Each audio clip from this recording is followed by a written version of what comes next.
Hello. All right. Whew, it's been a while, hasn't it? Sorry.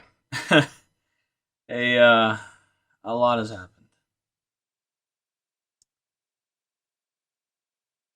This year was a rough one for me. First and foremost, Merry Christmas. I hope you are well. I have been very depressed. I don't like admitting that. I genuinely don't. But there's no other way of just admitting it than that. So I have quite a list of things I want to talk about for 2024. That's a mouthful. But ultimately, I I have a lot of plans and a lot of videos to get through. And don't worry, while I don't think it'll be out in January, I've got quite a number of projects to get through. The first one being a RWBY related video. Now, it's a little odd coming from me since Pokemon's usually my thing, but as of late, I have been somewhat struggling to continue playing the games. Nothing like difficulty or anything, but just getting into the mood of playing them again. And I'm sure that will return, I hope. But I will be going through a bunch of anime as well as some manga. I have been reading a lot of manga as of late, and I've been binging some anime. But notably, one I will be discussing greatly soon is on the anime known as Danmachi, or Is It Wrong to Pick Up Girls in a Dungeon? I think that's what it is. Anyway, I really like the storytelling that's going on in that show. It's not for everyone. It gets pretty brutal, but I would just like to say I will be returning next year. Merry Christmas. I will leave with you a preview of the RWBY video. I wasn't initially going to share anything about this, but I don't think it would hurt to show the first section. Enjoy.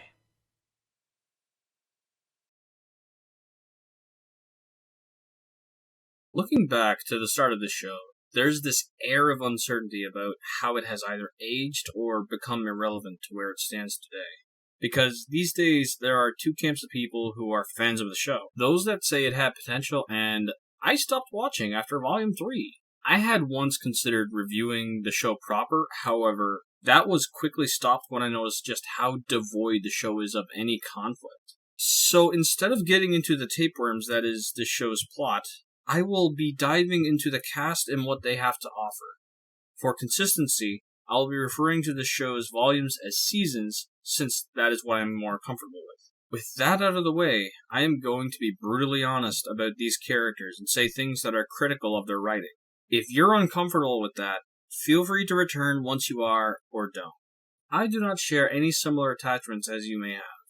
With that cleared up, we may begin with RWBY. The semi-protagonist who shoots blanks, Ruby Rose is the youngest in the cast whose surface traits consist of thirsting over the dubious occupation of huntress, being a weapon geek, and an insatiable desire to be slaying Grim. Like, her whole dream in existing simply consists of wanting to be a hero like in the books. Being out in the field killing those monsters, even if we are never really given much reason to fear their existence, then that the show tells us we're supposed to. A reason we could understand isn't given, and the later excuse of her mother being one becomes weak when it is given some thought that RWBY never reflects on this. Even if I were to take its 9th season into account, it isn't out at the time of me writing this.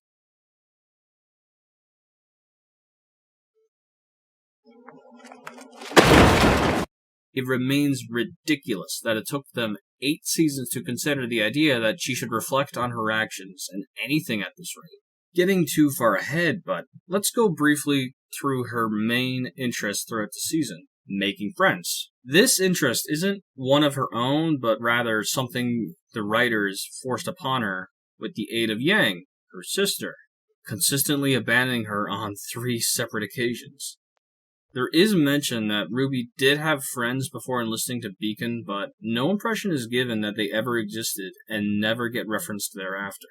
Ruby herself initiates two other potential friends, Blake and Weiss, who I will go into much later.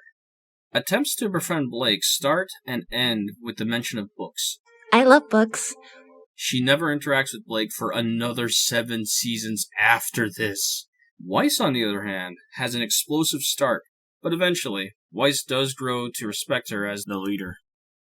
The other friends made are John and some trash can named Penny. Since this is season 1, there isn't much explored with those two, but will be expanded if and when we get to season 2. Just know that she's on good terms with both, yet a bizarre choice from the writers was not to have Ruby and Glinda interact or have much of any contact since episode 1. Glinda was the first huntress and the only one that we will ever see on screen that could have helped Ruby in later scenes. However, that instead gets relegated to Ozpin. I wouldn't call him a mentor of Ruby, but his words do help her become more confident in leading her team, even if we never witness how she unified them. Nope.